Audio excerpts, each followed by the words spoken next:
In a small town, a dedicated doctor treats a young man who arrives mysteriously and without documents after an accident. She saves him, but he disappears before she can learn who he is. Days later, the patient returns, now revealing his identity. Heir to a fortune, he falls in love with the doctor who, without knowing it, gave him a new chance at life. The emergency room at St. Michael's Hospital in Millbrook, Connecticut, maintained its usual rhythm that October evening when Dr. Isabella Martinez completed her 12th consecutive shift. At 32, and with a dedication that bordered on obsession for her work, she had become one of the most respected doctors in the small hospital, even if it meant sacrificing a large part of her personal life. Dr. Martinez, trauma coming in 2 minutes? The urgent voice of Rachel, the head nurse, echoed down the corridor as Isabella finished signing off a patient with a sprained ankle. The sound of the sirens gradually grew louder, and Isabella felt that familiar rush of adrenaline coursing through her body. It was in these moments that she felt most alive, most connected to her vocation. Running towards the emergency entrance, she began to put on her protective apron while listening to the preliminary briefing on the radio. Male, approximately 25 years old, found unconscious in an overturned car on Route 7. No papers, no identification, multiple traumas, possible internal bleeding. The doors opened violently as the paramedics entered, pushing the stretcher. The patient was motionless, covered in blood and dirt. His dark hair was matted with blood and his face, although bruised, had a disturbing serenity. Vital signs? Isabella asked, already beginning the initial examination. Pressure 80-50, pulse weak and irregular, saturation 88%, replied one of the paramedics, as they transferred the patient to the hospital stretcher. Isabella worked with methodical precision, her years of experience guiding her every move.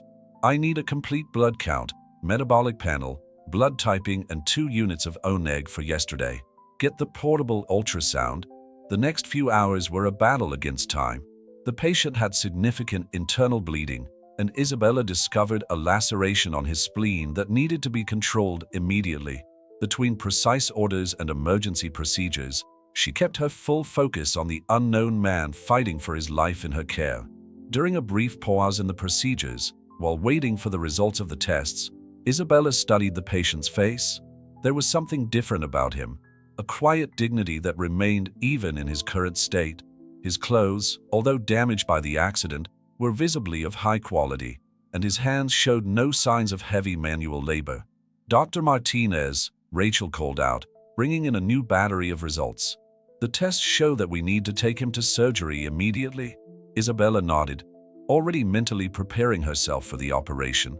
Prepare operating room 2. I'm going to do an exploratory laparotomy to stop the bleeding.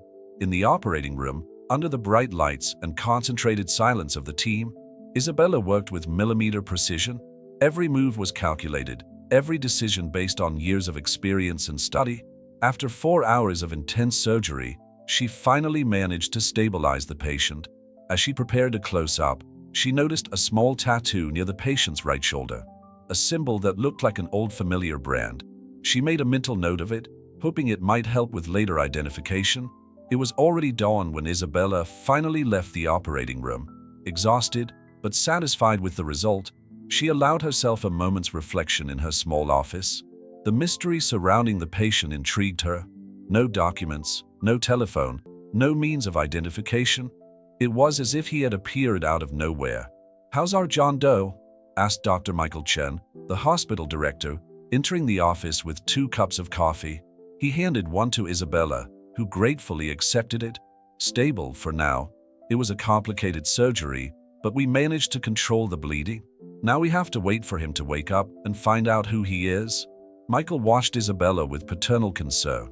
"You should go home and rest. You've been here too long." Isabella shook her head, a gesture that had already become her trademark stubbornness. "I want to be here when he wakes up. There's something different about this case, Michael. I can't explain it." The director sighed, knowing all too well the determination of his best doctor. "At least get some rest in the on-call room. Rachel can call you if there are any changes." Reluctantly, Isabella agreed. In the on-call room, lying on the small sofa, Her thoughts kept returning to the mysterious patient. In her years in the profession, she had seen hundreds of emergency cases, but something about this one was different. Perhaps it was his serene expression in the midst of the chaos, or the mystery of his identity. As sleep finally began to overcome her, Isabella couldn't imagine that that night would mark the beginning of a profound change in her life. Fate had plans of its own, and that unknown patient would be much more than just another case in her medical career. The first ray of morning sunshine began to penetrate through the small window of the on-call room, promising a new day and, with it, the beginning of a story that would transform not only Isabella's life, but also that of everyone around her in the small Millbrook hospital. The morning arrived at St. Michael's Hospital, bringing with it the familiar hustle and bustle of shift change. Isabella, who had managed only a few hours of intermittent sleep in the on-call room, was already up and about, reviewing the notes on her mystery patient while sipping her third cup of coffee. "Any change in vital signs during the night?" she asked Rachel, who was finishing her shift. "Stable. Pressure has normalized and saturation is fine, but he hasn't shown any signs of consciousness yet," replied the nurse, handing over the clipboard with the night's notes. Isabella studied the figures carefully. Everything indicated an expected recovery, but something about the whole situation continued to puzzle her. The tattoo she had noticed during the surgery, an intricate symbol that looked like a mixture of stylized initials, remained in her mind as a solitary clue to the man's identity. "Have we tried contacting other police stations in the area?" he asked Dr. Chun, who had just arrived for his shift. "Yes, we've sent his fingerprints and photos to the state database, but still no results. It's as if he doesn't exist in the records." Isabella decided to make her morning rounds, starting with the unknown patient's room. As she entered room 204, she immediately noticed something different in his posture, a subtle tension in his facial muscles that hadn't been present the night before. "Good morning," she said softly, approaching the bed. "I'm Dr. Martinez, the doctor who took care of you last night." There was no immediate response, but she noticed an almost imperceptible movement in his eyelids. She began to check his vital signs, narrating each action as she always did with unconscious patients. "Your blood pressure is fine today, and the stitches from the surgery look good. You are lucky. The accident could have been much worse." As she adjusted the foreline, she noticed the fingers on his right hand moving slightly. It was a clear sign that he was beginning to wake up from his sedation. "Can you hear me? If you can, try to squeeze my hand." There was a moment of tense silence before she felt a slight pressure on her fingers. Isabella's heart raced at the answer. "Good. Now, I'm going to ask you a few simple questions. Blink once for yes and twice for no. Are you in pain?" "A Blake, I'll ask you to increase the pain medication a little. Do you remember the accident?" "2 Blakes." Isabella continued with the basic neurological assessment, satisfied with the patient's consistent responses. When she had finished, she promised to return soon and left to update the team on progress. However, 2 hours later, when she returned to room 204 for her next assessment, she found the bed empty. "Rachel," she called out, feeling a sudden tightness in her chest. "Where's the patient in 204? Confusion quickly set in on the floor. No one had seen the patient leave.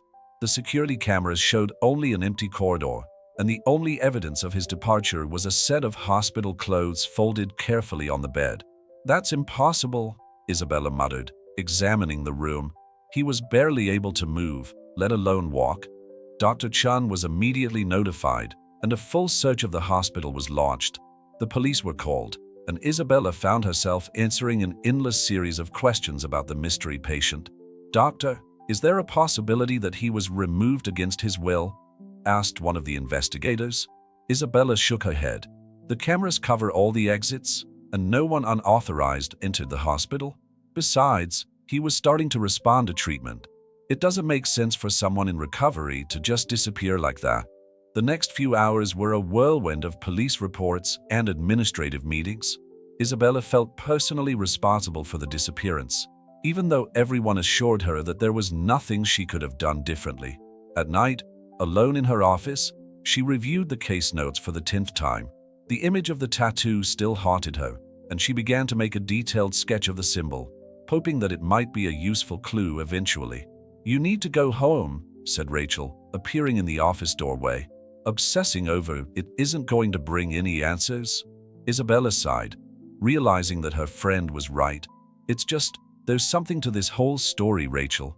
Why would someone recovering from major surgery just disappear like that? Sometimes people have their reasons, Rachel replied softly. Reasons we can't understand. Reluctantly, Isabella put her notes away and prepared to leave. The hospital seemed different that night, as if the mystery of the missing patient had left an invisible mark on its corridors. Driving home, her hands gripped the steering wheel as her mind kept going back to the day's events. The brief moment of connection she'd had with the patient in the morning, the blinks answering her questions, the feeling that there was something bigger behind it all. They were all pieces of a puzzle she couldn't put together. In her apartment, Isabella tried to distract herself with household chores, but the mystery continued to consume her. Before going to sleep, she made one last entry in her personal diary. Who are you, and why did you disappear? What she didn't know was that the answer to this question would come sooner than she imagined, and would change her life in ways she could never have predicted. In the week following the mystery patient's disappearance, Isabella found herself immersed in an even more intense work routine, as if she could compensate for that inexplicable sense of failure that haunted her. The hospital continued its normal rhythm, but she noticed the curious looks and whispered conversations that stopped when she approached. "You need to stop blaming yourself," Rachel said during a coffee break. "No one could have predicted that he would just disappear." Isabella fiddled absent-mindedly with her cup, watching the distorted reflection in the dark liquid. "It's not just guilt, Rachel. It's this feeling that I'm missing out on something important, something right in front of me." Dr. Chuan had officially closed the case after the police confirmed that there were no more leads to follow. The security cameras showed an unexplained technical fault during the precise 15 minutes in which the patient must have left, and no hospital staff witnessed his departure. In her spare time, Isabella began researching the tattoo she had seen. The intricate symbol led her to various websites on heraldry and ancient American families, but nothing conclusive came up. Her searches kept her up late at night, sitting in her small home office, surrounded by notes and empty coffee cups. "Dr. Martinez?" The voice of one of the residents brought her back to the present. "We have an emergency in room 3. Work continued, and Isabella forced herself to focus on her other patients, although her thoughts often returned to the mysterious man. As a doctor, she had learned to accept that not every case would have a satisfactory outcome, but this one disturbed her in a different way. One afternoon, while organizing some files in her office, Isabella found an envelope she didn't recognize on her desk. It was a simple envelope, unmarked, containing only a blank sheet of paper with a single line written in elegant handwriting. "Thank you for saving my life." His heart raced. He called Rachel immediately. "How did this get here?" he asked, showing the nurse the envelope. Rachel examined the paper curiously. "I have no idea. I've been here several times today, and I haven't seen anyone come into your office." Isabella put the note in her bag, feeling a mixture of apprehension and excitement.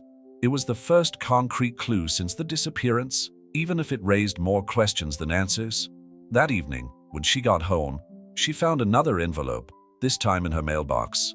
Inside was an old photo of an imposing mansion and, on the back, just the geographical coordinates of a location. With her hands shaking slightly, Isabella typed the coordinates into her computer. They pointed to an estate in nearby Greenwich, Connecticut, about 2 hours from Millbrook. "This is crazy," she muttered to herself, but she already knew she wouldn't be able to ignore this clue. The next day, after her shift, Isabella took her car and headed for the coordinates. The journey gave her time to reflect on how surreal the whole situation seemed. An experienced doctor following mysterious clues left by a missing patient. The mansion in the photo began to materialize in front of her as she drove along a private road lined with centuries-old trees. It was even more impressive in person, with its perfectly preserved Victorian architecture and meticulously tended gardens.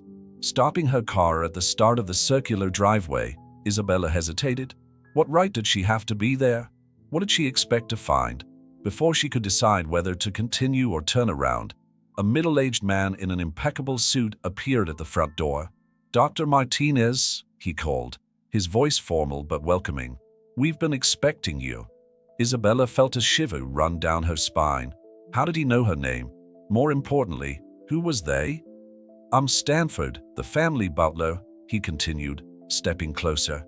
"Please come with me. There is someone who would very much like to speak to you." Following Stanford through the elegant corridors of the mansion, Isabella observed every detail, searching for some connection with her mysterious patient. The walls were decorated with family portraits, and on one of them, she saw the same symbol as the tattoo that had intrigued her so much. Stanford led her into a sumptuous library, where large windows allowed the late afternoon light to bathe the room in golden hues. The mahogany bookcases reached to the ceiling, filled with leather-bound volumes. "Please wait here," said Stanford, indicating a comfortable armchair. "He'll be here in a moment." Alone in the library, Isabella felt the weight of all the unanswered questions of the last few weeks. Who was her mystery patient? Why had he disappeared? And why now these enigmatic invitations to find him? The sound of approaching footsteps made her heart race. The library door opened slowly, and Isabella stood up, preparing herself to finally know the truth behind the mystery that had consumed her thoughts for the last few weeks. The figure who entered the library was familiar and, at the same time, completely different from the injured man she had treated at the hospital. Wearing a tailored suit and with a gentle smile on his face, he seemed the embodiment of elegance and the mystery that surrounded the whole situation. "Hello, Dr. Martinez," he said, his voice soft and controlled. "I think it's time I properly introduced myself." The man who now stood before Isabella in the sumptuous library was Alexander Rothschild III, heir to one of New England's oldest and most discreet families. His elegant bearing and aristocratic posture contrasted dramatically with the vulnerable figure she had met in the hospital. "Please sit down," he said, indicating the armchair that Isabella had occupied moments before. "I imagine you have a lot of questions." Isabella remained standing, her professional posture masking the whirlwind of emotions she was feeling. "Starting with why you ran away from the hospital when you were recovering from major surgery?"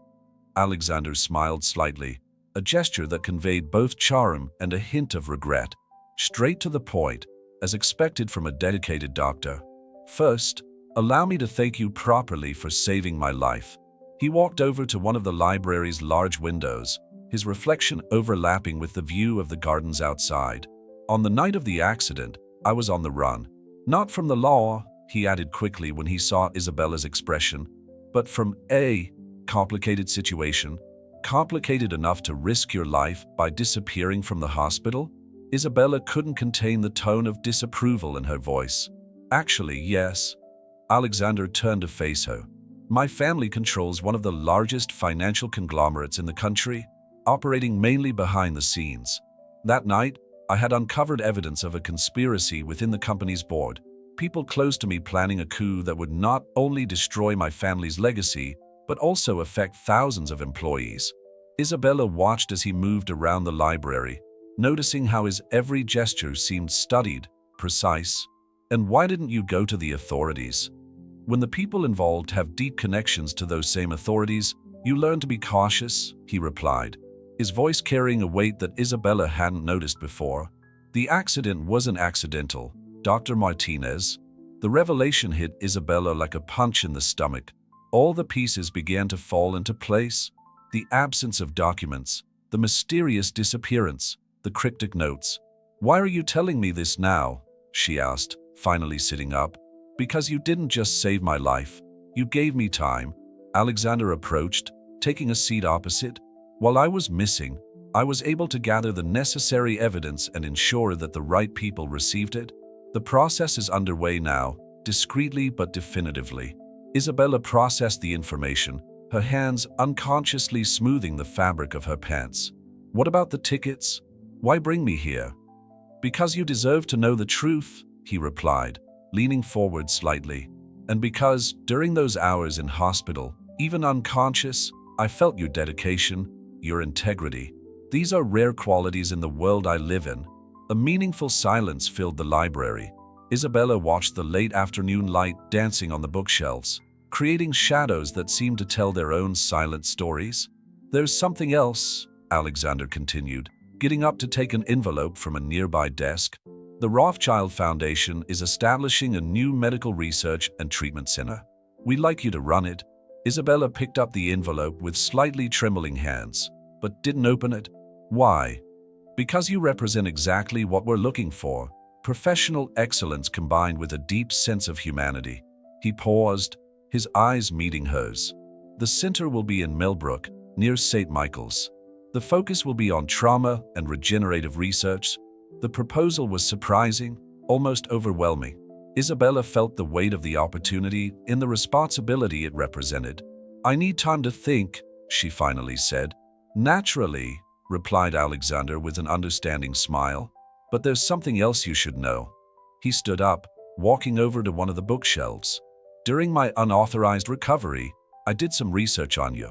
Your work at St. Michael's, your publications on trauma protocols, your dedication to patients. You're exactly the kind of person who can make a real difference in medicine. Isabella stood up too, feeling the need to move. All of this, the disappearance, the notes, this meeting, seems so melodramatic, he added with a slight smile. Welcome to my world, Dr. Martinez. Sometimes mystery is necessary to protect what's important. When Isabella left the mansion an hour later, the sun was already setting, painting the sky in shades of pink and gold. Stanford escorted her to her car, handing her a card with a phone number. For when you're ready to give your answer, he said simply. During the journey home, Isabella reflected on how her life had changed over the last few weeks.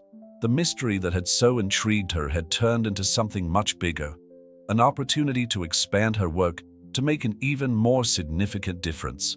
In her apartment later that evening, she finally opened the envelope. In addition to the formal proposal for the position of director of the new medical center, there was a handwritten note. Sometimes life's greatest mysteries lead us exactly where we need to be. Heir. Isabella smiled, realizing that she was on the threshold of a new phase in her life, one that promised to be as challenging as it was rewarding. Mystery had become purpose, and now it was up to her to decide how she would write the next chapter of her story. The morning after her visit to the Rothschild mansion, Isabella woke up with a clarity she hadn't felt for weeks. The mystery that had so consumed her had turned into something tangible, an opportunity that could redefine not only her career, but also the future of medicine at Millbrook. Arriving at St. Michael's for her regular shift, she observed the hospital with new eyes. The familiar corridors, the constant movement of patients and staff, the distinctive scent of antiseptic, everything seemed different now that she knew the possibility of transformation that lay ahead. You look different today, Rachel commented, handing her a cup of coffee. Did something happen? Isabella hesitated. The instinct for confidentiality that Alexander had demonstrated was still echoing in her mind. Let's just say I've found some answers, she replied, cautiously. About the mystery patient?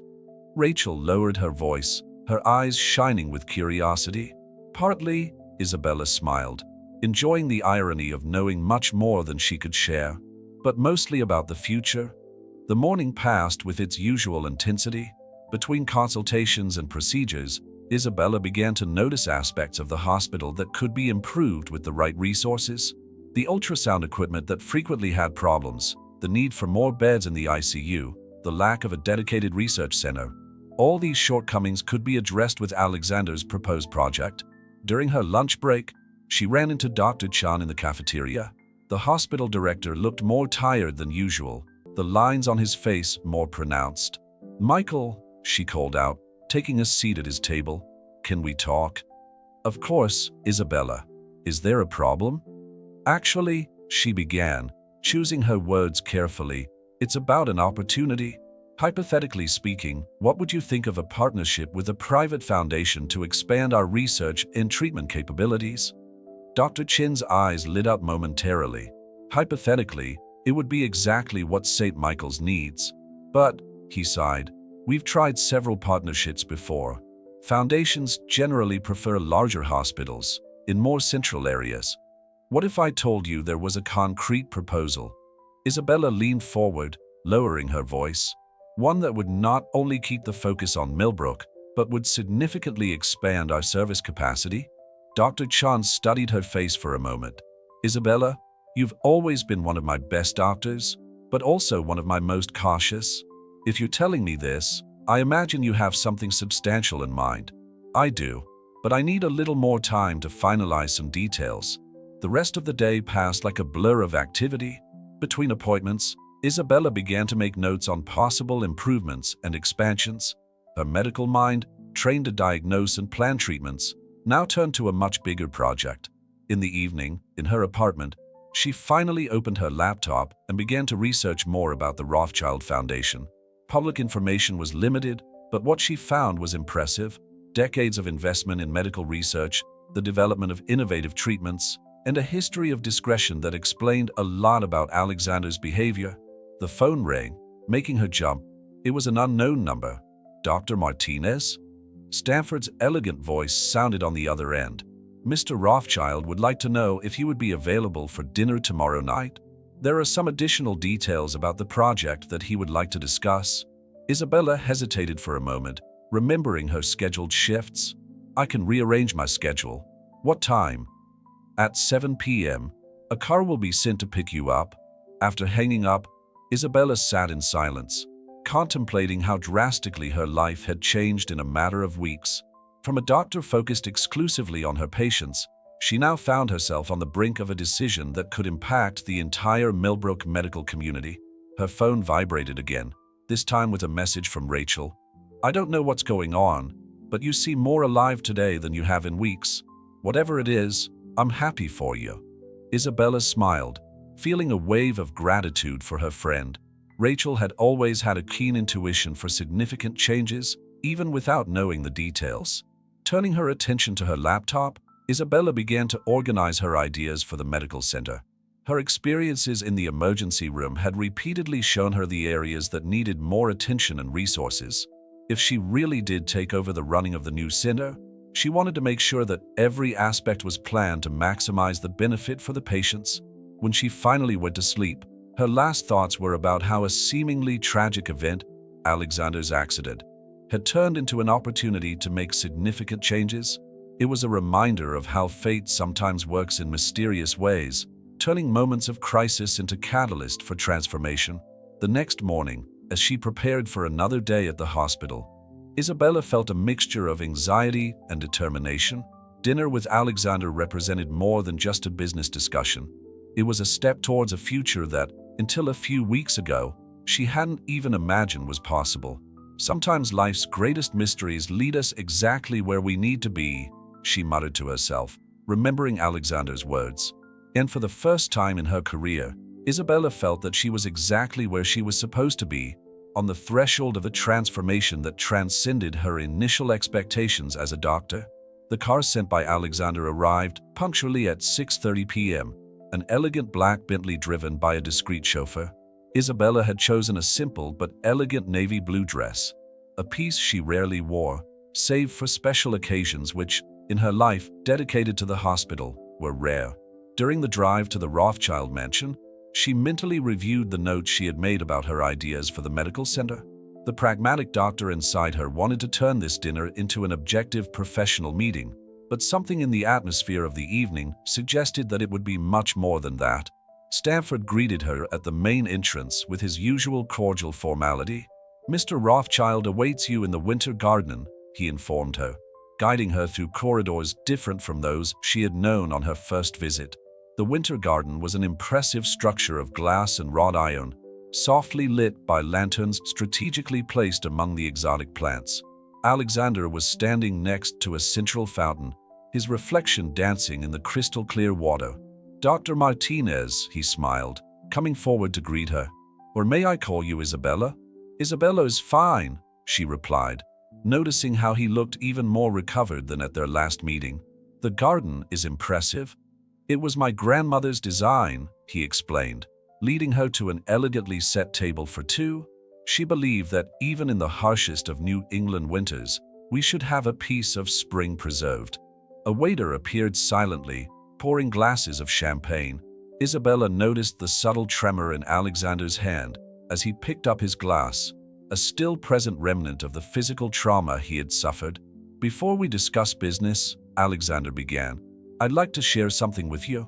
He gestured and Stanford appeared with an old leather briefcase. "This is part of my family history and why this medical center is so important to me." Inside the folder were old photographs and newspaper clippings. Alexander began to tell how his great-grandmother had lost her life due to the lack of adequate medical care in a small country town.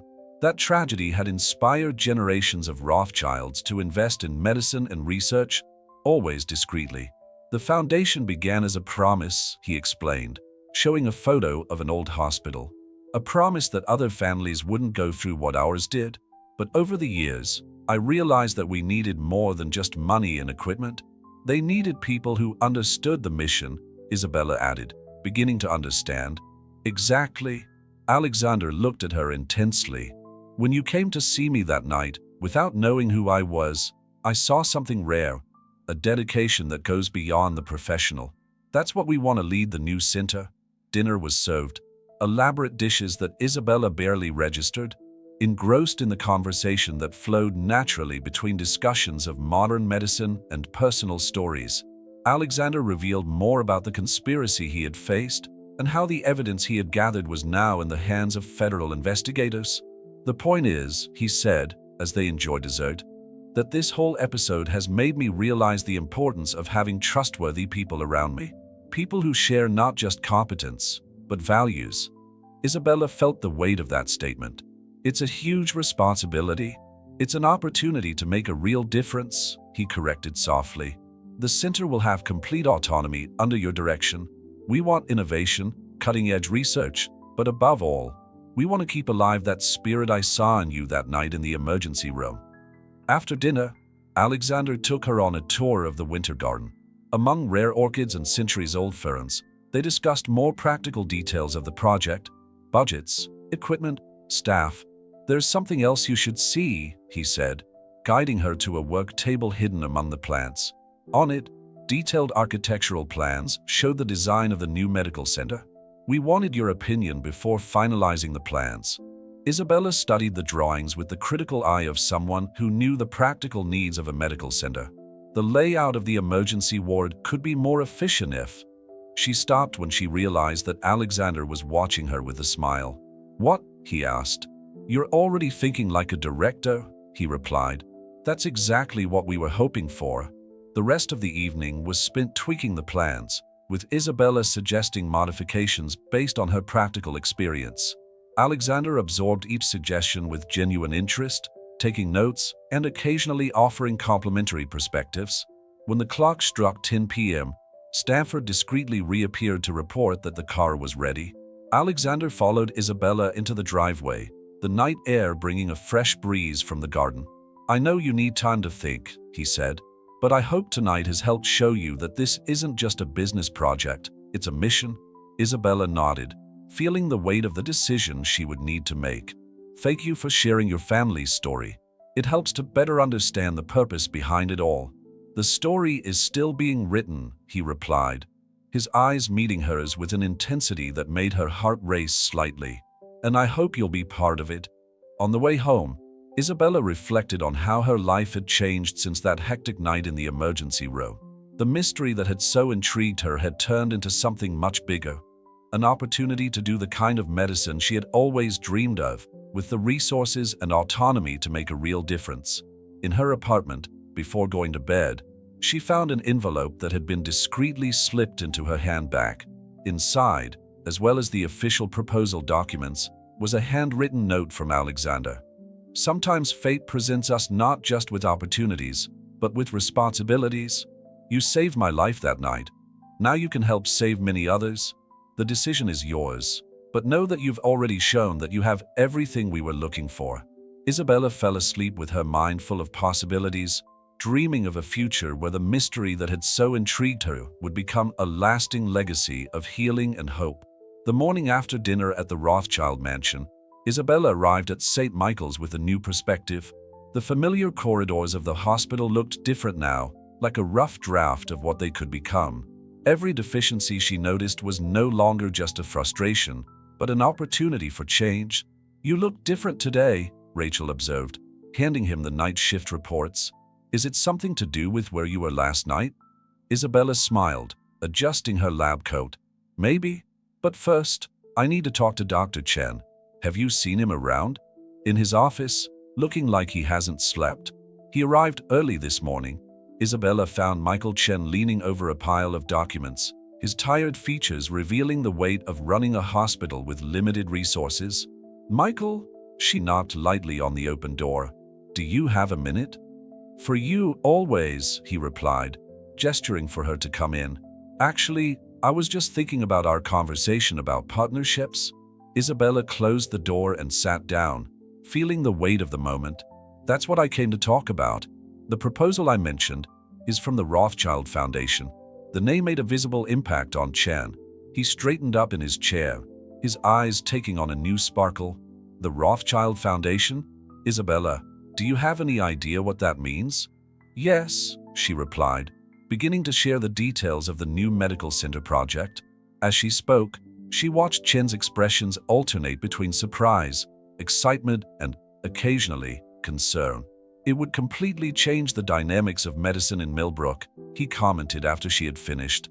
But you realize that taking over the center would mean leaving your current position in the emergency room, don't you?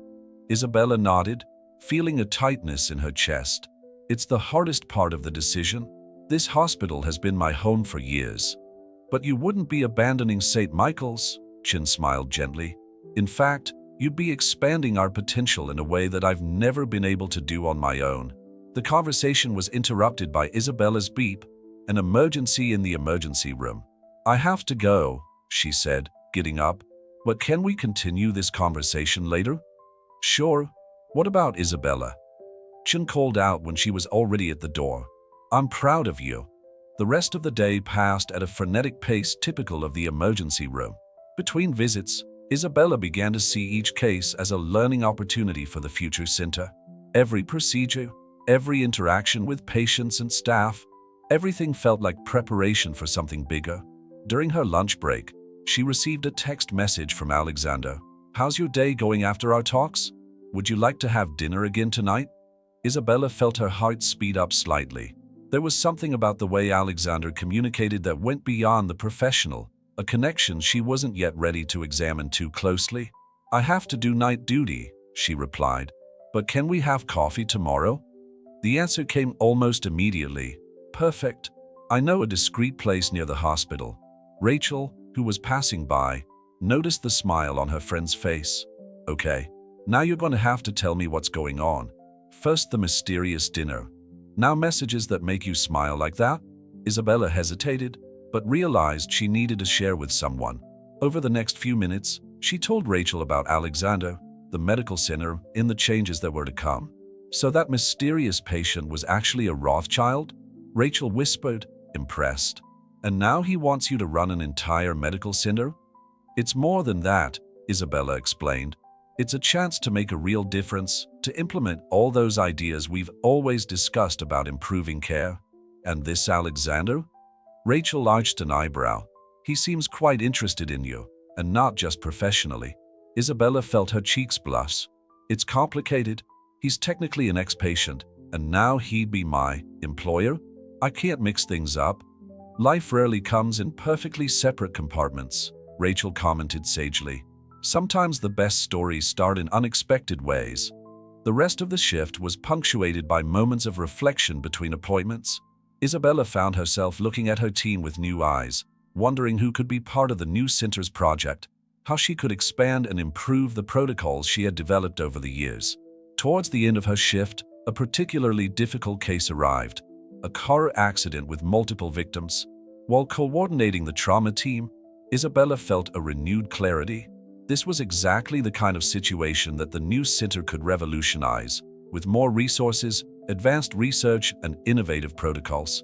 After stabilizing the patients, she wanted the hospital chapel, a place she used to go to think when she needed clarity. The quiet space, lit only by a few candles, offered the perfect atmosphere for reflection. I knew I'd find you here, Rachel's voice sounded softly behind her. I brought coffee. The two friends sat on the chapel benches, the aroma of the coffee mingling with that of the candles. How am I going to leave all this, Rachel? Isabella asked softly. This hospital, this team Who says you're leaving? Rachel smiled. It's expanding, growing. And besides, she paused dramatically, I was already thinking of applying for a position at this new center. If my best friend really is the director. Isabella laughed, feeling a weight come off her shoulders. The changes were frightening, but also exciting. The future was opening up in front of her like a new book, with blank pages waiting to be filled in. When her shift finally ended, the rising sun painted the sky in shades of pink and gold. Isabella stopped in the parking lot, looking at the hospital that had been her professional home for so long. In less than 12 hours, she would meet Alexander again, and she knew that this time she would have a definitive answer for him. The dedicated doctor who had saved her life that mysterious night was ready for the next chapter in her own story. On the morning of her appointment with Alexander, Isabella woke up before the alarm clock had even gone off. The coffee they had arranged was at Le Petit Jardin, a charming French establishment a few blocks from the hospital. As she got ready, she reflected on how her life had changed over the last few weeks, from the mystery of the unknown patient to the possibility of running a revolutionary medical center. Arriving at the cafe 15 minutes before the agreed time, Isabella found Alexander already waiting for her, elegantly casual in a navy blue sweater that highlighted his eyes. He stood up to greet her, and she noticed that his movement was already more fluid, with almost no trace of the trauma he had suffered. "You look well recovered," she commented, instantly taking in his clinical gaze. "Thanks to you," he smiled, pulling out the chair for her. "I'm still doing physiotherapy, but the doctors say my recovery is going extraordinarily quickly." Breakfast was served, fresh croissants, seasonal fruit, and coffee prepared with French precision. Between mouthfuls, Isabella shared her conversation with Dr. Chan and her initial ideas for the center. "Michael was impressed by the proposal," she explained. "And honestly, the more I think about it, the more possibilities I see. Just yesterday, we had a multiple trauma case that could have had a different outcome with the resources we're planning." Alexander watched her with genuine interest, occasionally making notes in a small leather notebook. "What about the team? Have you thought about who you'd like to bring in?" "Rachel would be my first choice for nursing supervisor," Isabella replied promptly. "She has exceptional intuition and years of experience in trauma, and there are some promising residents who could benefit from an advanced training program." Speaking of training, Alexander placed his coffee cup on the table. "The foundation has connections with several research centers in Europe. We could set up an exchange program." Isabella's eyes lit up at the possibility. That would be extraordinary for the development of new techniques and protocols. As the conversation flowed, Isabella realized that it was becoming increasingly difficult to maintain a purely professional distance from Alexander. There was something about the way he listened to her, how he valued each of her suggestions, that went beyond the traditional relationship between investor and medical director. "Can I make a personal observation?" Alexander asked, after a moment of contemplative silence.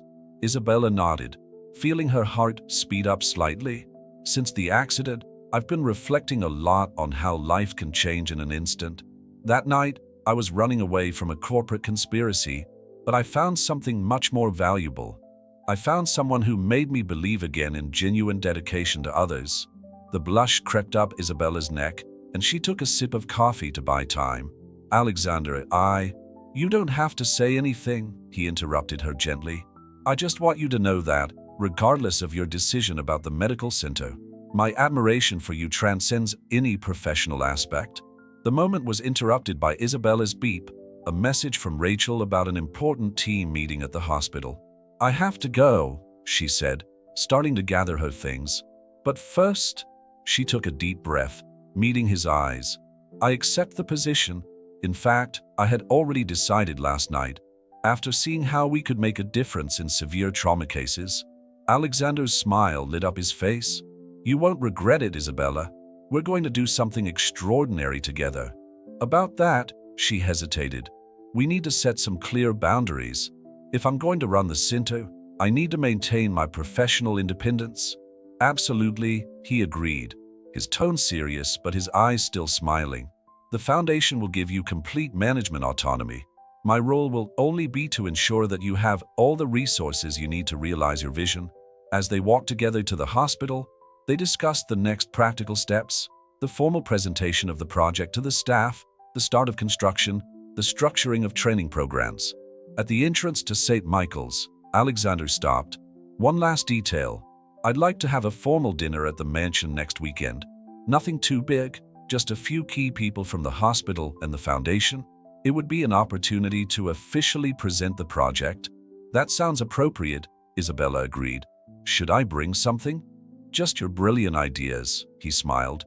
And maybe, he hesitated for a moment, if you're comfortable, we could have dinner alone afterwards to discuss some more personal aspects of our future. Isabella felt her heart skip a beat. Alexander, no pressure, he assured her quickly. Just a suggestion. Think about it. Watching him walk away, Isabella realized that she was on the threshold of much more than a professional change.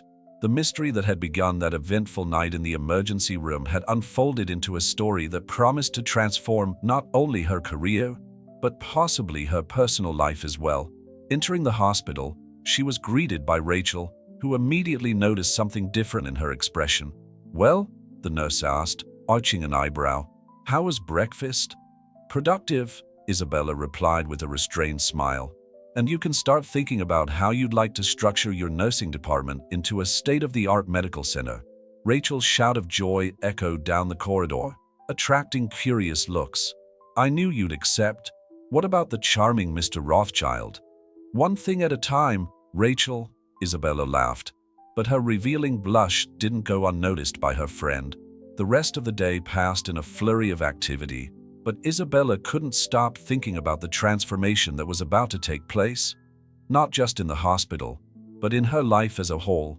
Mystery had become purpose, and now, perhaps, something even more profound. The week leading up to the formal dinner at the Rothschild mansion was a whirlwind of activity at St. Michael's. Isabella divided her time between her regular duties in the emergency room and preparatory meetings for the transition of the new medical center. The news had spread throughout the hospital, generating a mixture of anticipation and apprehension among the staff. "We already have preliminary plans for the nursing department," Rachel commented during a break, spreading out documents on the table in the doctor's lounge. "I've thought about implementing a mentoring system for newly graduated nurses." Isabella smiled, observing her friend's enthusiasm. "That's exactly the kind of innovation we want. The center shouldn't just be about state-of-the-art equipment, but also about professional development." Dr. Chun had become an invaluable ally during the transition process, sharing his administrative experience and helping to identify potential members for the new team. "You're creating something revolutionary here, Isabella," he commented during one of their meetings. "Not just a medical center, but a new paradigm of care." Interactions with Alexander during the week were limited to phone calls and brief messages, but each contact carried an underlying tension that went beyond professional discussions. Isabella found herself thinking about the invitation to the private dinner after the formal event, a possibility that made her both anxious and apprehensive. The day before the big event, a particularly challenging case arrived at the emergency room, an accident involving an entire family. While coordinating care, Isabella saw clearly how the changes they were planning could make a difference in situations like that. Imagine having a fully equipped trauma center with specialized teams available 24 hours a day, she commented to her team during the case debriefing. "That's what we're about to build." Later that evening, after her shift, Isabella found Rachel waiting for her in the changing room. "I've come to help you choose your outfit for tomorrow," the nurse announced with a conspiratorial smile. "Rachel, I can dress myself," Isabella protested, but without much conviction. "Of course you can, but tomorrow isn't just any day. It's the official start of your future, both professional and," she paused meaningfully, "personal." The two friends went to Isabella's apartment, where Rachel immediately began rummaging through her closet. "You need something that conveys professional authority but also personal elegance. Aren't you overdoing it a bit?" Isabella asked, watching her friends sort through and discard options. "Isabella," Rachel paused, holding up an emerald green dress. "I've seen the way you and Alexander look at each other. There's something going on there, something beyond professional, and you know it." Isabella sat on her bed, sighing. "It's complicated, Rachel. He was my patient, now he'll technically be my boss. And he's also a man who clearly cares about you as a person, not just as a professional," Rachel added, handing Isabella the dress. Sometimes the best stories start in unexpected ways. As she tried on the dress, Isabella reflected on how her life had changed since that hectic night in the emergency room. The mystery that had so intrigued her had turned into something much bigger, an opportunity for professional and possibly personal growth.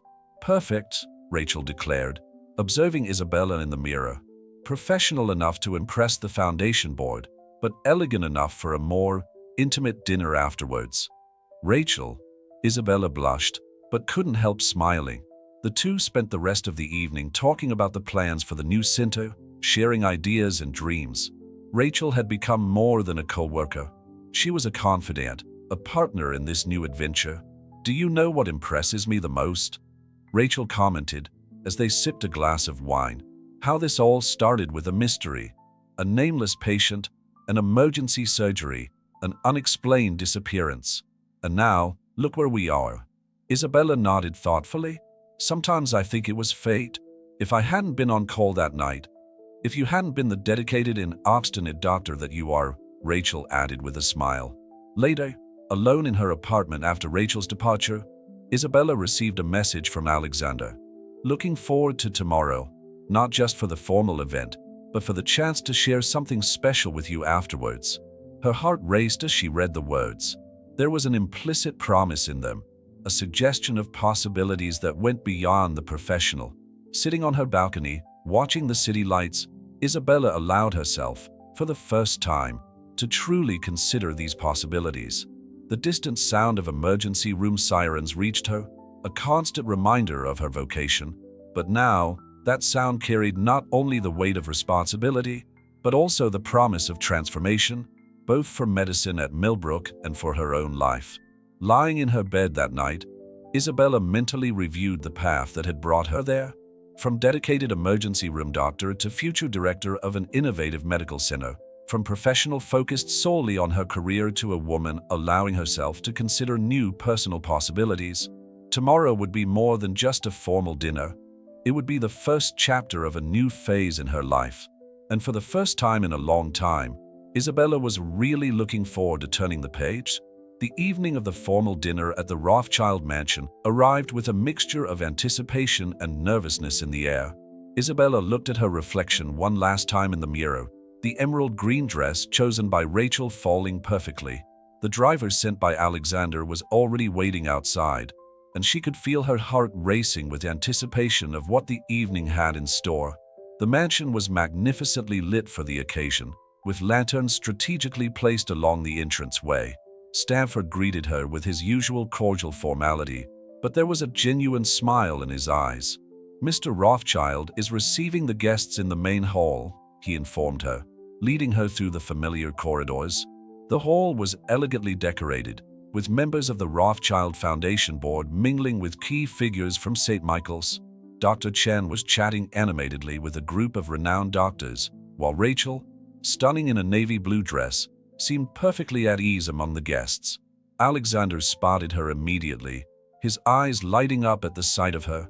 He crossed the hall towards her, and Isabella noticed how her posture had completely recovered the natural elegance that the accident had temporarily robbed her of. "You look stunning," he murmured, taking her hand for a gentle kiss. "Ready to make history?" Before she could answer, Dr. Chen asked for everyone's attention. The moment for formal introductions had arrived. Isabella watched as he gave an emotional speech about the evolution of St. Michael's and the promise that the new center represented. "And now," Chen concluded, "I'd like to introduce the person who made it all possible, not just for her medical excellence, but for her unparalleled dedication to patients, Dr. Isabella Martinez." Stepping up to the small makeshift podium, Isabella felt the weight of the moment. She looked at the expectant faces in front of her, colleagues, mentors, new partners. Her voice, when she began to speak, carried a conviction that came from the heart. "Medicine isn't just about procedures and protocols," she began. "It's about people, about being there at the most critical moments of their lives, about making a difference when it matters most." Her eyes met Alexander's briefly. Sometimes a single moment can change everything. A mysterious patient, an emergency surgery, a second chance. As she outlined her vision for the new center, Isabella could feel the energy in the room changing. It was no longer just an ambitious project. It was a shared mission, a collective dream to transform medicine at Millbrook. After the formal introductions, the evening flowed naturally between animated conversations and enthusiastic plans. Rachel couldn't contain her excitement as she discussed the mentorship program with other nurses present, while Dr. Chun was already planning collaborations between St. Michael's and the new center. As the guests began to say goodbye, Alexander approached Isabella again. "Still up for that private dinner?" he asked softly. Isabella nodded, feeling a mixture of nervousness and anticipation. Alexander led her through the mansion to a private balcony, where an intimate table for two had been prepared. The view of the gardens lit up under the starry sky was breathtaking. "I thought we could celebrate properly," he said, pouring champagne into 2 crystal glasses. "Not just the medical center, but us." Isabella held out her glass, studying the reflection of the lights in the golden bubbles. "Alexander, about us? I know it's complicated," he interrupted her gently. "The mysterious ex-patient, the investor, all those layers of complexity. But ever since that night in the hospital, when you fought to save my life without knowing who I was, I knew I'd found someone special. The doctor in me still struggles with the ethics of it all," Isabella admitted, but a soft smile played on her lips. "And the woman in you?" Alexander asked, his eyes meeting hers with intensity. Isabella placed her glass on the table, allowing herself a moment of complete honesty. "The woman in me feels something she's never experienced before, something that started as a mystery and turned into something much deeper."